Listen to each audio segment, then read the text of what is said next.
4 દાયકાથી સુરેશ જોશીએ શરૂ કરેલું ઉત્તમ ગુજરાતી સાહિત્યનું સામાયિક એતદ આજે પણ વરસમાં 4 વાર 100 પાના ભરીને ઉત્તમ અને રોચક સાહિત્ય ભાવકોને ઘેર ઘેર પહોંચાડે છે.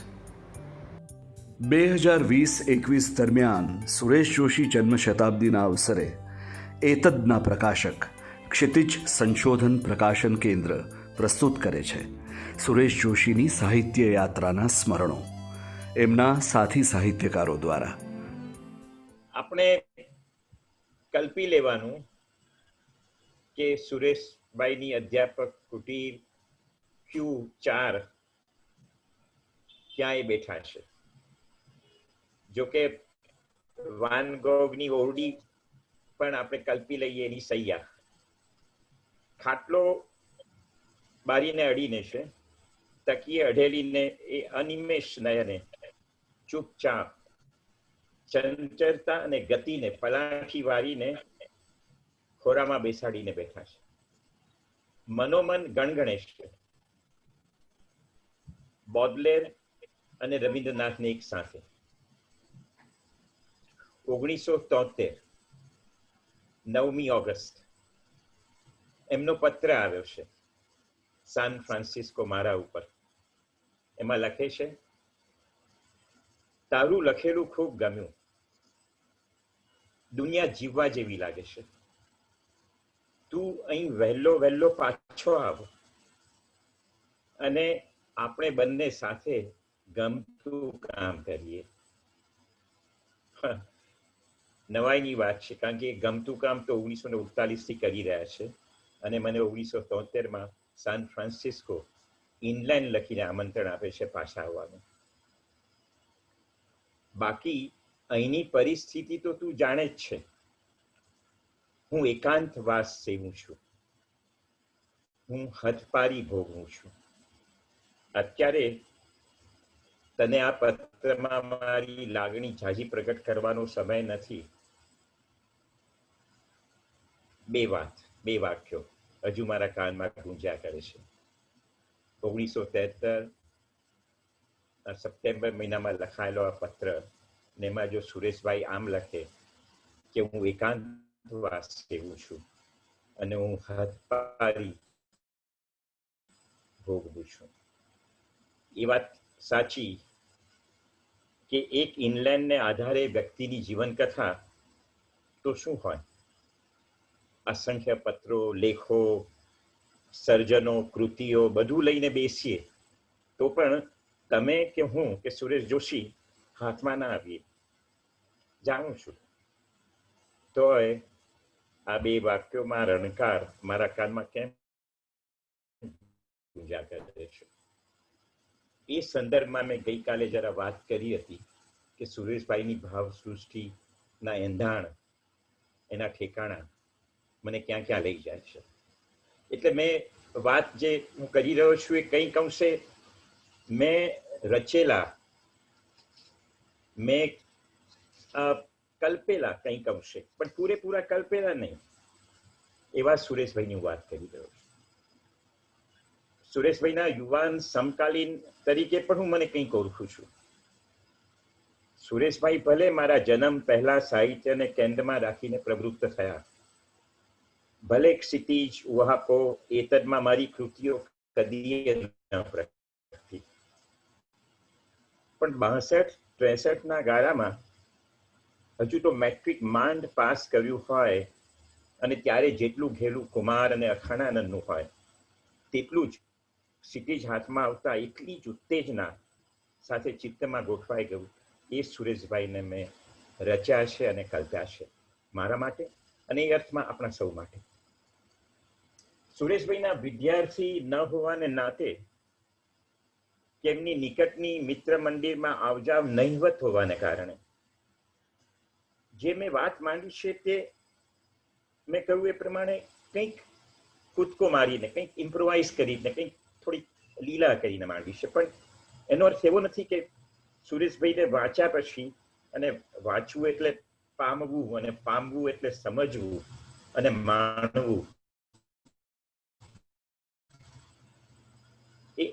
એ સંદર્ભમાં એ એને કેન્દ્રમાં રાખીને જે રચના થઈ હોય આપણા મનમાં, એક છબી અંકાઈ હોય એક સર્જકની અને થોડે ઘણે અંશે એક વ્યક્તિની, અને આપ સૌને સાંભળતા અને મારે પોતાને વારંવાર ફરી સુરેશભાઈને હાથમાં લેતા, જનાંતિ તેના ગદ્યને સવારથી વાંચ્યા પછી એના 5-7-10 દિવસની મથામણ પછી મને થયું કે સુરેશભાઈ ક્યાંક અહીંયા બેસાડી રાખવું એવો હું હવે સજ્જ થયો છું.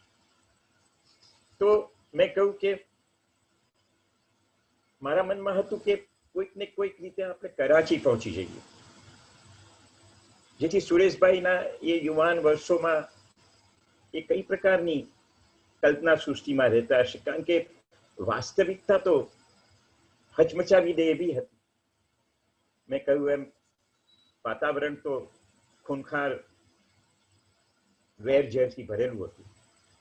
મેં કહ્યું એમ કે રાષ્ટ્રનું જે ઉથલ પાથલ થઈ રહી હતી એ કોઈ પણ નાગરિકને ન સ્પર્શે એવું તો બને જ નહીં. એ ઉપરાંત કરાચીમાં હતા, ચારે બાજુ જે ભાષાના રણકાર પડતા હશે, મેં ગઈકાલે વાત કરી એમ ફારસી ને અરેબિક અને ઉર્દુ અને હિન્દુસ્તાની ભાષાની અનેક છટાઓ, અનેક શૈલીઓ એમનામાંથી આવજાવ કરતી રહેતી હશે. અને છતાં, અથવા તો એ સાથે પણ સુરેશભાઈ વાણીથી શરૂ કરેલી એમની યાત્રા છેક આ 1973માં હું હાથફાર ભોગવું છું અને એકાંતવાસ સેવું છું ત્યાં સુધી 73માં લઈ આવે છે. 1986માં એમના અવસાન પહેલા એમને ક્યાં લઈ જાય છે એની કથા એ ત્રીજો કે ચોથો ભાગ હોઈ શકે, જે આપણે થોડીક કરીશું. એટલે મેં આ વાત એટલા માટે માંડી કે સુરેશભાઈના ભાવ વિશ્વ અને વિચાર વિશ્વ બંનેમાં એક કાવ્યશાસ્ત્ર રચાતું રહે છે. કાવ્યશાસ્ત્ર કયા અર્થમાં કે પોએટિક્સ. He is continuously composing and constructing a poetics, not necessarily centered around aesthetics. એક રસશાસ્ત્ર અને સૌંદર્યબોધનો વિષય જરૂર છે, અને સુરેશભાઈનો એ ખૂબ ખૂબ મહત્વનો આજીવન રસ રહ્યો.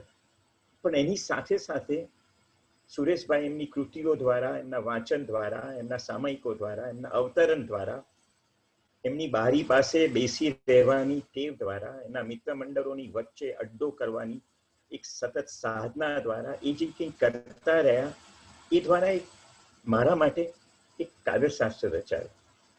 અને એ કાવ્યશાસ્ત્રના 4-5 ઠેકાણા મને મળી આવ્યા આ દિવસોમાં. એટલે એક નામ મેં પાડ્યું રવિન્દ્રનાથ ટેગોરની મદદથી, એમના ખભે બેસીને, એમના શબ્દોમાં, એમના વાક્યોનો ઉપયોગ, દુરુપયોગ, સદુપયોગ કરીને, કે સુરેશ જોશીની સાધના ચીર વિદ્રોહી મનુષ્યની સાધના છે. એકદમ શરૂઆતથી જ પ્રકૃતિના શાસન તંત્ર સામે કે સુરેશભાઈએ જુદા જુદા વિચારે વિદ્રોહની ઘોષણા કરી છે. He has announced himself. He has announced himself through his journals. એટલે કે વાણી, મનીષા, ક્ષિતિજ, વાપો, એતદ અને સેતુ, આ બધા જ એમના ઘોષણા પત્રો છે. એ પેલા ચીર વિદ્રોહી મનુષ્યના ઘોષણા પત્રો છે.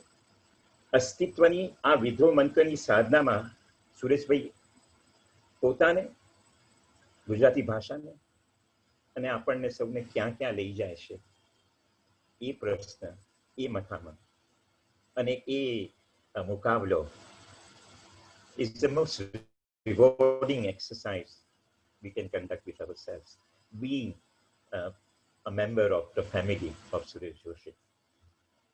તો આ કાવ્યશાસ્ત્રમાં સૌંદર્યબોધ અને દુઃખબોધ એકમેક સાથે જાનું સ્પેસ, જાણે કે આ બાજુ ફરો તો દુઃખબોધ દેખાય ને બીજી બાજુ ફરો તો સૌંદર્યબોધ દેખાય. અને એ પણ દુઃખબોધને શું કહીશું, સૌંદર્યબોધના તો અનેક નામ પાડ્યા છે ભારતીય કાવ્યશાસ્ત્રએ, પશ્ચિમના કાવ્યશાસ્ત્રએ. 2500-3000 વર્ષથી એ પરંપરા વાદ વિવાદ કરતી રહી છે. દુઃખબોધને બહુ સહેલાઈથી બુદ્ધ કે મહાવીરની વાણીમાં મૂકી દઈને થોડીક હું વાત કરી શકું, પણ એ નહીં. આ દુઃખબોધ અહીંયા સુરેશભાઈના સંદર્ભમાં ચીર વિદ્રોહીને શોભે એવો દુઃખબોધ છે.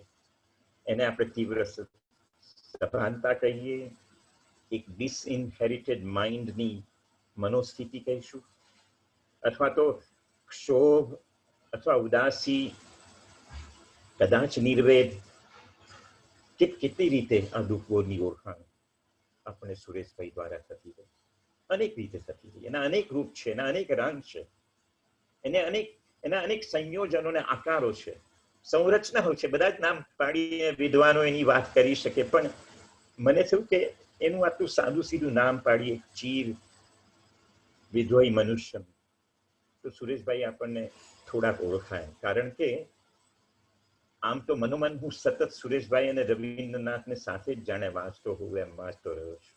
રવિન્દ્રનાથને વધુ વાંચું છું, સુરેશભાઈને જરાક ઓછું. કારણ કે સુરેશભાઈને વાંચતા મને સતત એમના નિબંધો, ખાસ કરીને ક્યારેક એમના લેખો પણ, અને એમની કૃતિઓમાં એના પડઘા સંભળાય. પણ એનો અર્થ હું એમ નથી કહેવા માંગતો કે આ બધું ઉપકાર ગુજરાતી ભાષાને અને સુરેશભાઈને. એમની મૌલિકતા વિશે મારે થોડીક વાત કરવી છે. એ એમના ભાવ વિશ્વનો એક બીજો છેડો છે, એ વિચાર વિશ્વનો છેડો છે. સુરેશભાઈનું વિચાર વિશ્વ જેમ ભાવ વિશ્વને કારણે જ આ પેલા વિધોઈ માનસ એમનું જે છે એને કારણે જ સુરેશભાઈ ક્યાં દોરવાય છે જ્યારે વિશ્વ સાહિત્યમાં એ પગલા માંડે છે. ત્યારે મેં ગઈકાલે કહ્યું એમ કે એમના જે પ્રિય સર્જકો છે, જે એમને પ્રિય પોતાના કરીને રાખ્યા છે, એવા વિચારકો છે, એની આસપાસ એક એવું વાતાવરણ છે કે જે તમને એક પ્રકારનો ઉદાસીનો ભાવ આપે, અને એના ઉત્તમ અર્થમાં, એના સર્જનાત્મક અર્થમાં, most enriching experience of what is it to make sense of being human and suffering as being human. કારણ કે સુરેશભાઈના મૂળમાં એક મૃત્યુબોધનો પણ ખ્યાલ છે. તમે એમના અવતરણો ધ્યાનથી વાંચો, બહુ જ મજા આવશે. મને યાદ છે કે નાની ઉંમરે અમારા હાથમાં સુરેશભાઈએ કરેલું અવતરણ ઉહાપોના કે ક્ષિતિજના છેલ્લા પાને હોય ત્યારે અમે મોઢે કરી રાખતા, કારણ કે બેનપણીઓને કહેવાની બહુ મજા આવે. The lost returns to us when we are lost. આપણે કહીએ કે આ જ વાક્ય આખી જિંદગીનું આપણું સૂત્ર હોય. કાફકાનું બીજું અવતરણ એ આપતા, The first sign of understanding is the wish to die. અને જ્યારે મેં મરણોત્તરની જરાક ઝીણવટથી, જેટલી મને ખબર પડે છે એટલી ઝીણવટથી વાંચના કરી અને પછી એને ઈશોપનિષદ કહ્યું, સુરેશભાઈનું પોતાનું મરણોપનિષદ, મરણોત્તર, as if he was acutely aware of the fragility, of the tentativeness. સાદા સીધા શબ્દોમાં કહીએ તો ક્ષણભંગુરતા, અને છતાંય ક્ષણને ચિરંજીવ કરી જાણનારા ટેગોરને એમને પોતાના કરી રાખે. Not that he ever reached that stage. Actually, કારણ કે ચીર વિધોઈ રહ્યા, ટેગોરની જેમ એમને આનંદ બોધ તરફ પોતાને લઈ જવાની ના પાડી. He refused.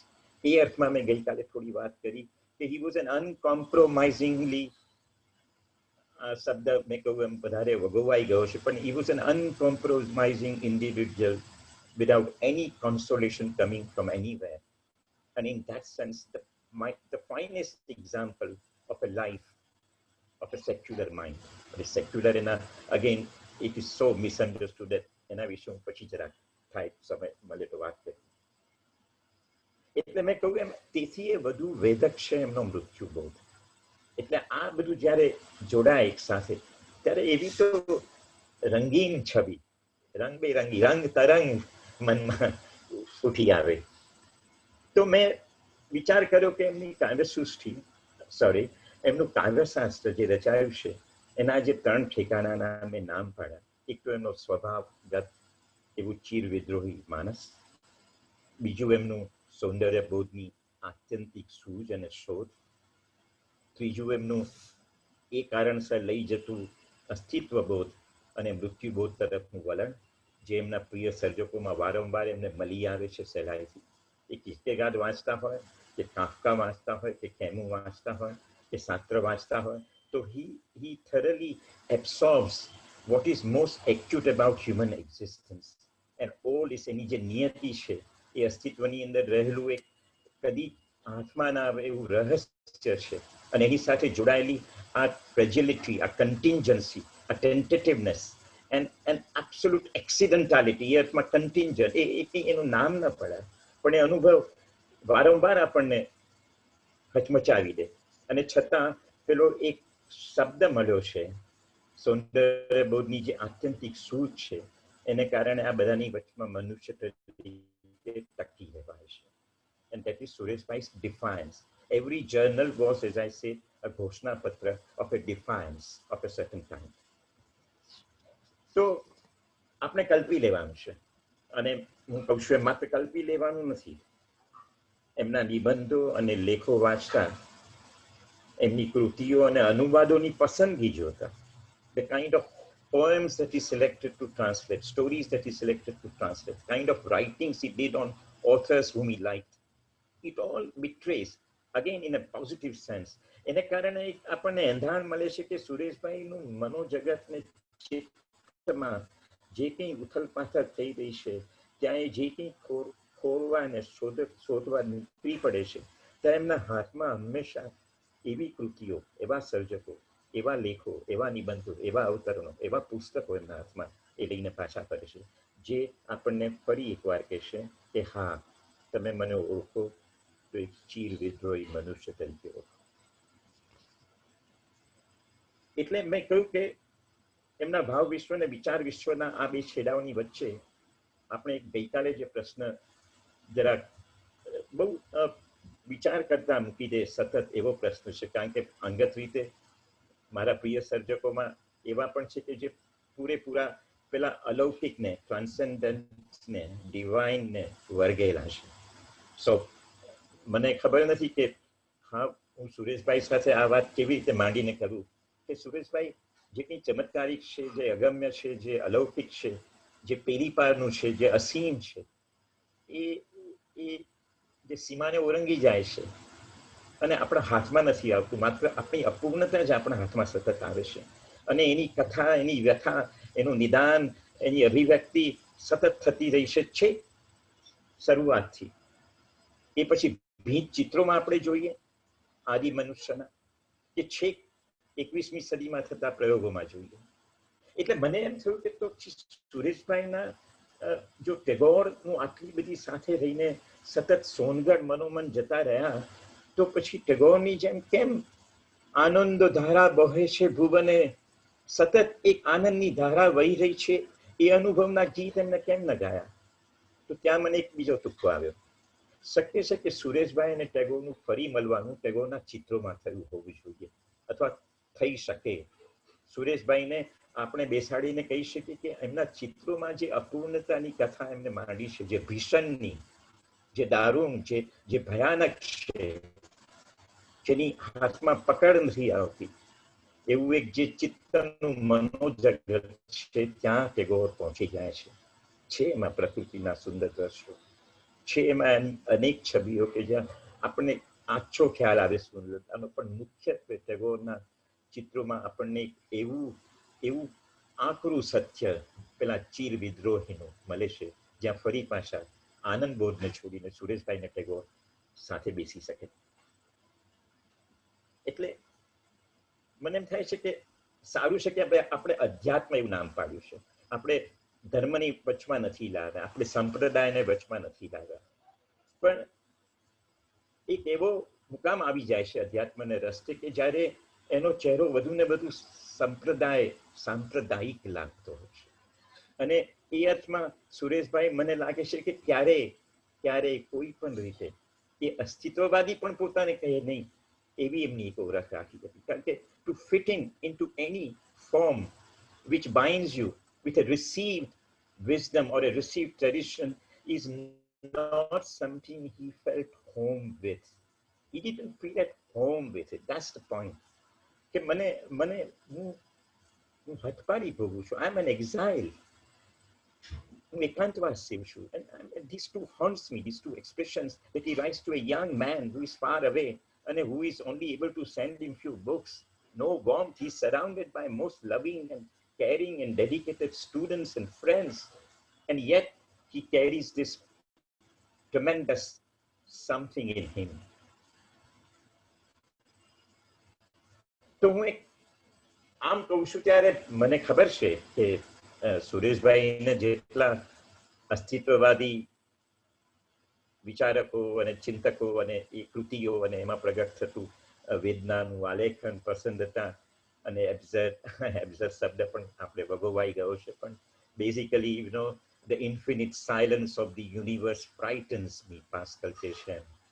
અને કેમુની તો સાદી સીધી વ્યાખ્યા હજુ આજે પણ આપણને તરત અંદર ઉતરી જાય કે the gap between the self that I am and the universe which keeps totally silence, કે મને જે થાય છે એને ખબર નથી. એ બધું સુરેશભાઈ લીધું. એનો એ નથી કે એમને કે વેલેરી કે માલારમે નહોતા એની પાસે. અને એમ પણ નથી, મેં ગઈકાલે આ જરાક પછડતી વાત કરી હતી કે સુરેશભાઈએ વિષ્ણુપ્રદ ભટ્ટાચાર્યના ભારતીય કાવ્યશાસ્ત્રના એક અલગ ગ્રંથનું અનુવાદ કર્યો હતો. He was completely at home with the tradition of all kind of debates that happen in Indian poetics for thousands of years. અને પછી મધ્યકાલીન કવિના એમને કરેલા એમનું પીએચડી થીસિસ ને એના પર કરેલા લેખો જે પારબસમાં સતત પ્રગટ થયા અને ગુજરાતી કવિતાનો આસ્વાદ. So it is not as if he was not, પણ એમને હી ફાઉન્ડ. કારણ કે અહીંયા મને એક બીજો મુદ્દો સૂઝ્યો કે સુરેશભાઈના કાવ્યશાસ્ત્રમાં એક ત્રીજું પણ ઘટક છે, which is a rare thing, a rare phenomena in the Indian context. મને શું આપણે થોડીક વાત સુરેશભાઈની પેન ઇન્ડિયન કોન્ટેક્સમાં કરી શકે ને અમારા જેવા રખડેલને એ વાત કરવાનું ફાવે, કારણ કે અમારા દોસ્તો બેંગ્લોરમાં પણ બેઠા હોય ને કલકત્તામાં પણ બેઠા હોય ને થોડા હિન્દી ભાષી પણ હોય ને મરાઠીઓ તો હોય જ. So when you think of it 60s or 50s, આજે 4 કે 5 સેમિનલ ફિગર્સની થોડી જે મને જાણ છે. મરડેકર છે મરાઠીમાં, બુદ્ધદેવ બસુ છે બંગાળમાં, અબીગા છે કન્નડ ભાષામાં. Meaning, the Navya Kavya as they call it, the new. કંઈક એવું અજાણ્યું કે જે આપણને અહીં નહીં પણ ક્યાંક બીજે લઈ જાય. તો Sureshbhai was continuously, I like to think that making an attempt to એક એવું વિશ્વ રચવું હતું કે જે પરંપરાથી ક્યાંક દૂર નીકળી આવ્યું હોય. અને છતાં મેં પહેલા કહ્યું એમ કે it is not as if he doesn't inherit. ક્યારેક એવો પણ એક તુક્કો આવી જાય જે ન આવવો જોઈએ સહેલાઈથી, પણ આવી જાય તો આવવા દેવો. સુરેશભાઈ જોશી છે, એ બ્રાહ્મણ કુળના છે, કંઈક અંશે વેદ ઉપનિષદના પણ એ વારસદાર રહ્યા છે. કંઈક અંશે એ પરંપરા કે જેમાં મનુનું રચાય છે અને જે કૌટિલ્ય રચે છે અને જે પરંપરાએ એક સમાજ ઉભો કર્યો છે, એની વચ્ચોવચ્ચ એક અધ્યાપક વિદ્વાન, નક્ષિક વિદ્વાન રહે છે. He must have experienced a deep sense of injustice somewhere. Just a thought, little more reflection on that. તમે કલ્પી લો કે સુરેશભાઈની જરાક જ પહેલા 20-30 વર્ષ સુધી એમની આસપાસ ખૂબ મોટા આંદોલનો થયા, ખૂબ મોટી ચળવળો થઈ છે. એ સાહિત્યને કેન્દ્રમાં રાખીને પણ થઈ છે. એક બાજુ ગાંધીનો પ્રભાવ છે જે ગુજરાતે સૌથી વધુ નિકટતાથી અનુભવ્યો છે, ને બીજી બાજુ કાર્લ માર્ક્સનો પ્રભાવ છે જે બંગાળે ખૂબ નિકટતાથી અનુભવ્યો છે. એટલે ત્યાં સુભાષ સરકાર જેવા અને વર્ષો સુધી અનેક પ્રગતિશીલ લેખકોના મંડળો હિન્દીમાં અને બંગાળીમાં જે થોડાક આપણે જાણીએ છીએ બહુ જ વધારે પ્રવૃત્ત હતા, with tremendous sense of anger against injustice. અને Gandhi of course was providing a similar એક ઉત્સાહજનક વાતાવરણ રચેલું. આપણે મને પોતાને અંગત રીતે સુંદરને ગાંધી, ઉમાશંકરને ગાંધી એવી વાતો થાય તો ગમતી હોય છે, કાકા સાહેબ અને ગાંધી ગમતી હોય છે. There is something remarkable that was going on even in literature. Of course, it was deeply influenced by the Gandhian worldview, just as Suresh Bhai's and our worldview is deeply influenced by the European world that we traveled into. And that's fine. We imbibe these influences and make them very Gujarati world, which Suresh Bhai did most brilliantly. Some of us do it in our own little ways. તો આ વિચાર વિશ્વને સ્પષ્ટ કરતા લેખો જ્યારે સુરેશભાઈ ગુજરાતીમાં મૂકતા ગયા, બહુ મજા આવી. મને સૂઝ્યું છે, again I can be corrected. Bhayani સાહેબ, રસિકભાઈ અને સુરેશભાઈ આ ત્રણ આપણને સતત જે કંઈ ચાલી રહ્યું છે વિશ્વમાં, મુખ્યત્વે પશ્ચિમના જગતમાં, વિચાર જગતમાં, સૈદ્ધાંતિક મુદ્દાઓને કેન્દ્રમાં રાખીને જે વાદ વિવાદો થઈ રહ્યા છે, અને ઘણી બધી ચળવળો યુનિવર્સિટીઓમાં થઈ રહી છે, સામાયિકોમાં થઈ રહી છે, એમાં અનેક લેખો આવે છે. એમાં ફ્રેન્ચ વિચારકના લેખો પણ હોય છે, જર્મન ફિલસૂફરોના પણ લેખો હોય છે, અમેરિકન જર્નલ્સ બધાથી ભારોભર છલકાતા રહ્યા છે. અને નોટ સરપ્રાઇઝિંગલી, પણ large number of writings that Dhayani did to introduce fresh ideas into debates about poetics and કાવ્યશાસ્ત્ર અને સિદ્ધાંત ચર્ચા, એ પોતે જ કહે છે કે એ વિચાર એમને વાંચેલું છે, દોહન કરેલું છે, અને પછી ગુજરાતી ભાષામાં એક સગવડ માટે મૂકી આપ્યું છે. રસિકભાઈ તો એ કામ હંમેશા કરતા હતા, કરમસીભાઈ પણ કરતા હતા, પણ સુરેશભાઈ પણ એ કામ ખૂબ મોટે પાયે કરતા હતા. એ ઘણીવાર પોતાના લેખના અંતમાં એક નોંધ રૂપે મૂકે કે આના આધારે, ફેડરિક જેમ્સનના આ લેખના આધારે, માર્લો કોન્ટીના આ વક્તવ્યને આધારે, આ બે ચર્ચાના પરિસંવાદમાં થયેલા મુદ્દાઓને આધારે, અને ઘણીવાર લખતા કે એનો અનુવાદ, ઘણીવાર નહોતા લખતા, which is okay. The whole point is his deepest concern to bring the largest issue centered around the question of aesthetics and philosophy into the life of Gujarati language and into the life of fellow practicing writers, poets, and practitioners of all forms of art. I mean, મેં કહ્યું એમ કે એમનો નિકટનો સહવાસ હોવાને કારણે આ લાભ ત્યાંના બધા થોડેક ઘણે અંશે ચિત્રકારોને પણ મળ્યો છે. સિટીનો એ અંક કલા વિશેષાંક જોઈને અમે પણ નાના નાના લાકડા લઈને બારીને જેરામ પટેલે કહેલી પદ્ધતિ પ્રમાણે પરાક્રમો કર્યા હતા. And the entire excitement of wanting to do paintings along with writings that happen in Raymond France, where Subhash and Adil did large number of canvases, so did I. It was partly because Sitino Pelo Ank. So Sureshbhai was exciting everyone's imagination.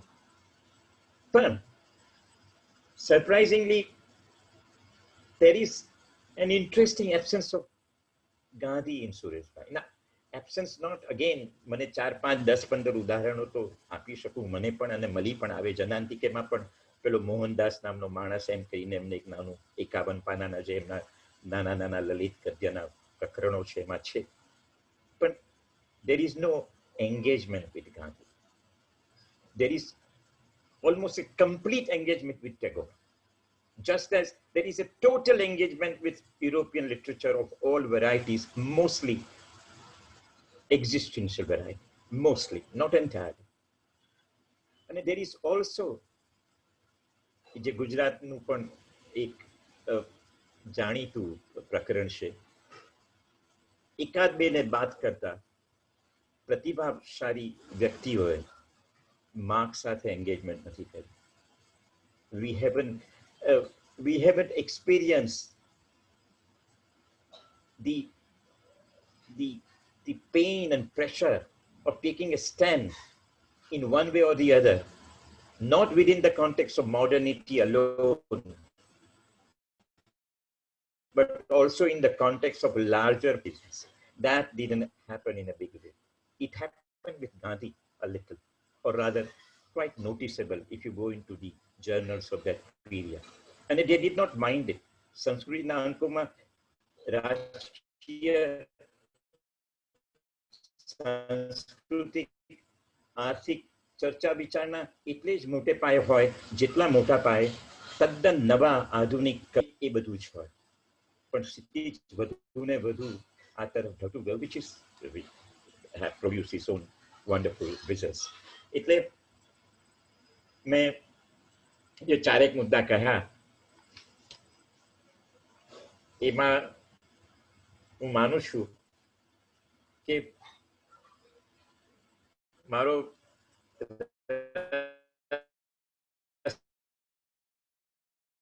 હતો કે કોઈક ને કોઈક રીતે અને પેલા વિદ્રોહી મનુષ્યનું એક જે રેખાંકન થતું રહેશે આપણા મનમાં, એમાં વધુ ને વધુ રંગો પૂરતા જઈએ. બીજું, એક સર્જક તરીકે ને વ્યક્તિ તરીકે સુરેશભાઈ એક વિચારક તરીકે આપણને જેવા મળી આવે એમાં થોડું આરોપણ તો કરતા જઈએ.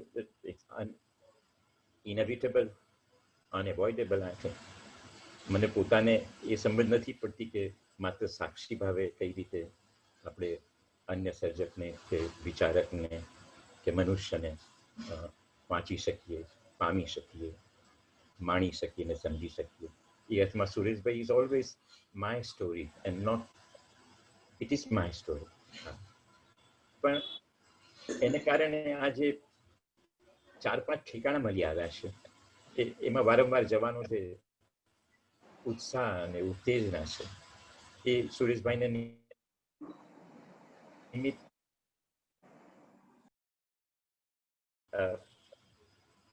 એટલા માટે બહુ રસ પડે એવી વિશે મેં ગઈકાલે જરાક એની વાત કરી હતી કે એક સાથે રાજેન્દ્રભાઈ, નિરંજન અને સુરેશ જોશી અને કંઈક અંશે ઉમાશંકર પણ અને ઘણા બધા બીજા મિત્રો ટેગોર સાથે એટલા બધા જોડાયેલા છે. અને મેં તો એવું કહ્યું પણ છે અને ફરીથી કહેવા તૈયાર છું કે રાજેન્દ્રભાઈ અને Sureshbhai would not be the kind of writers, poets and minds they are if there was no Tagore.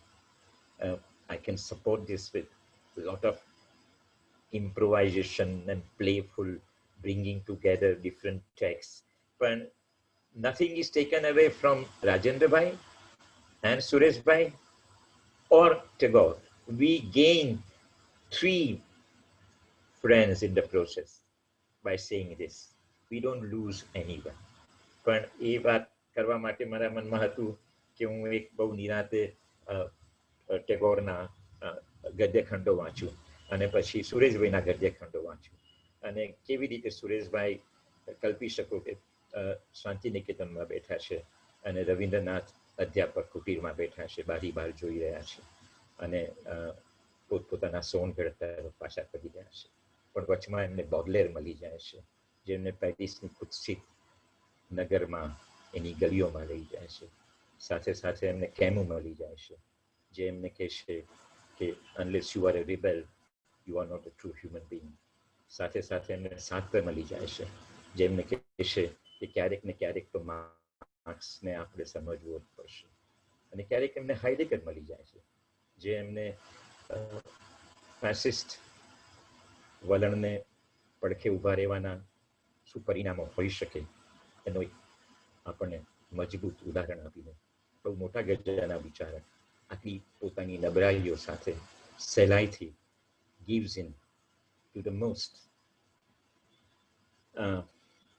difficult experience of humankind to make sense of, which is the 20th century and which is Mussolini, Hitler and other tyrants of our times. So it's strange how literature has these openings also, and how it doesn't enter into our psyche. When we celebrate Camus, how is it that we don't celebrate letters to a German friend, and so on and on. So let Tagore and Baudelaire stay with us. Let no resolution is arrived at, and let us remain affectionately and lovingly with Suresh Bhai and ourselves. પણ હવે હું નિરાંતે વાતો કરવા તૈયાર છું, જાત જાતની અને ભાત ભાતની. I wish I could read out, but that I'll do later, some texts of Balaka, which had moved me to tears in 1974 when he talked about it. અને પછી 1956માં સુરેશભાઈએ ટેગોર વિશે જે લેખ લખ્યો છે એના પણ મેં ઘણા અંશો ફરી આ 2-3 દિવસ વાંચ્યા. અને પછી 1961માં ફરીથી લેખ લખ્યો જેમાં એમને બલાકા વિશે વિગતે લખ્યું છે.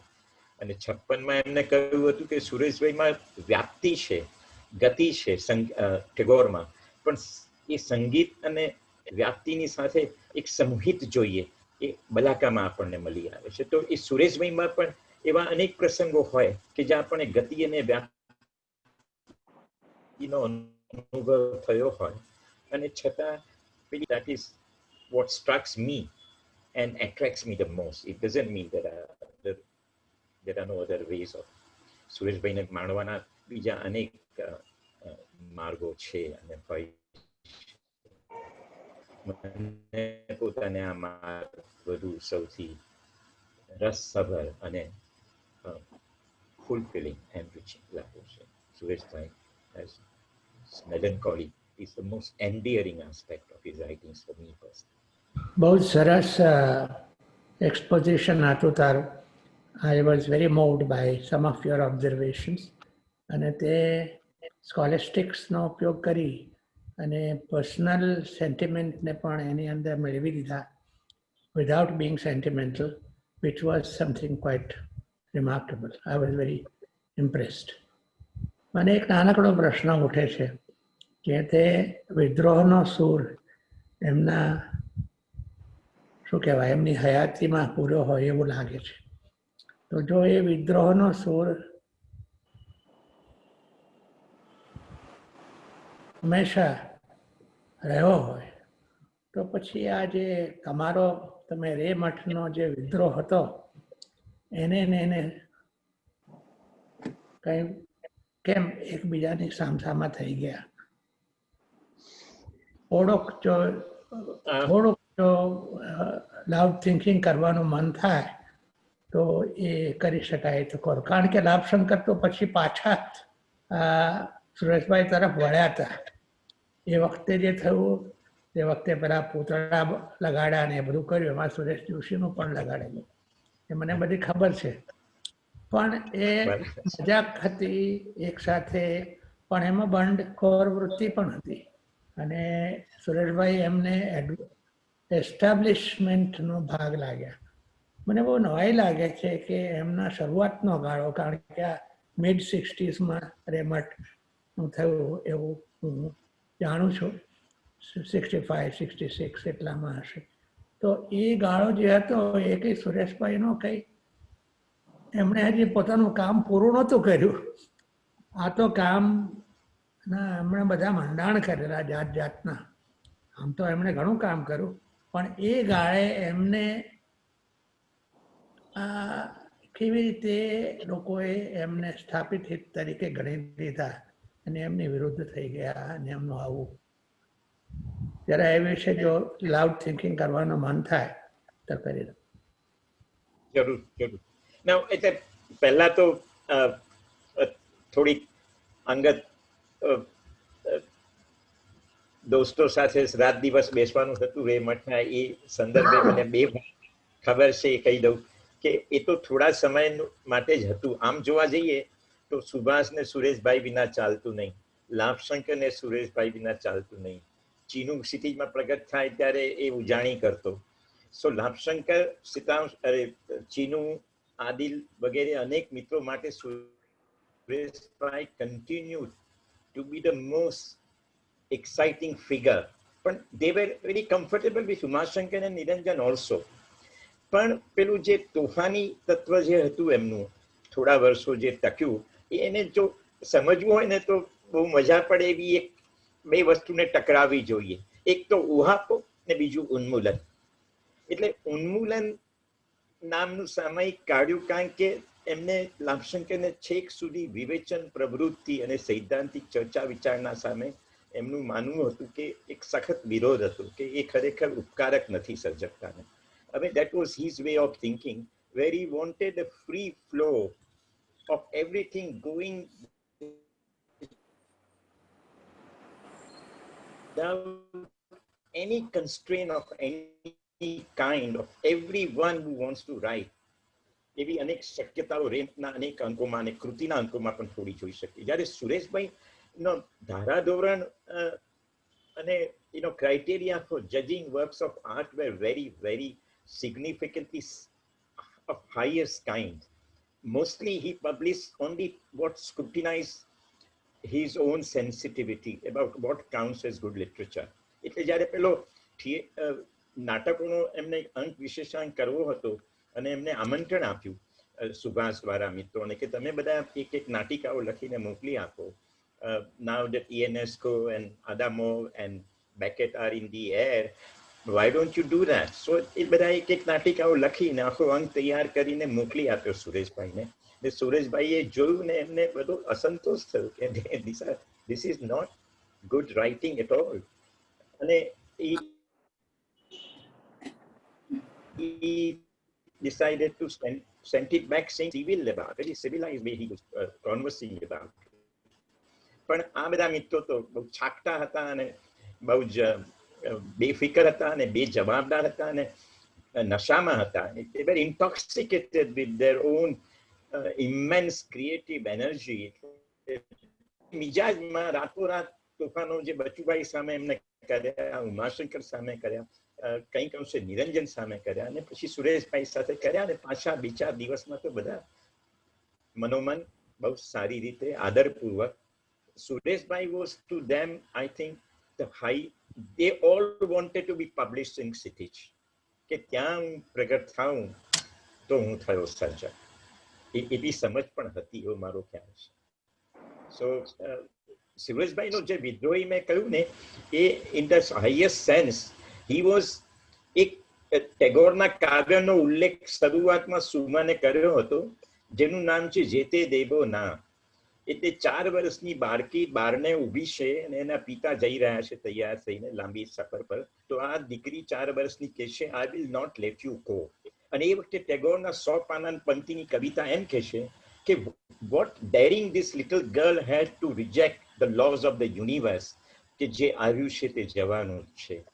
તો એ સુરેશભાઈનો વિદ્રોહ મનુષ્યના અસ્તિત્વની નિયતિમાં જે લખાઈને આવ્યું છે એની સામેનો છે. It is a cosmic kind of it's a big word, but what I meant was he was like Pascal asking the profoundest question, which Raymond was not. They were doing it creatively on and off, but not in a sustained way. Sureshbhai je emno ajanmani a ek sadhna hati, and he could not arrive naturally.